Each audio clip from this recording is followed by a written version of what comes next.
আসসালামু আলাইকুম। আশা করি সবাই ভালো আছেন। আজকের ভিডিও হচ্ছে বাচ্চাদের ওষুধের ডোজ। বাচ্চাদের ওষুধ খাওয়াতে গিয়ে যাদের ডোজ বুঝতে সমস্যা হয়, আজকের ভিডিওটি শুধুমাত্র তাদেরই জন্য। তাহলে জেনে নেওয়া যাক। 1 মিলি সমান 15 ফোঁটা, 1 চামচ সমান 5 মিলি, আধা চামচ সমান 2.5 মিলি, 2 ইন্টু 3 চামচ সমান 1 চামচের একটু বেশি, 3 ইন্টু 4 চামচ সমান অর্থাৎ হাফ চামচের একটু কম। এটাই ছিল বাচ্চাদের ওষুধ খাওয়ানোর সঠিক ডোজ।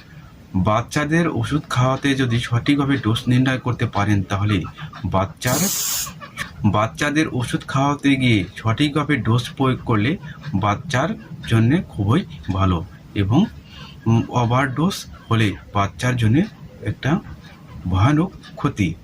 তাই ওষুধ খাওয়ানোর পূর্বে ভালোভাবে ডোজটা দেখে নেবেন, তারপরে বাচ্চাদেরকে ওষুধ খাওয়াবেন।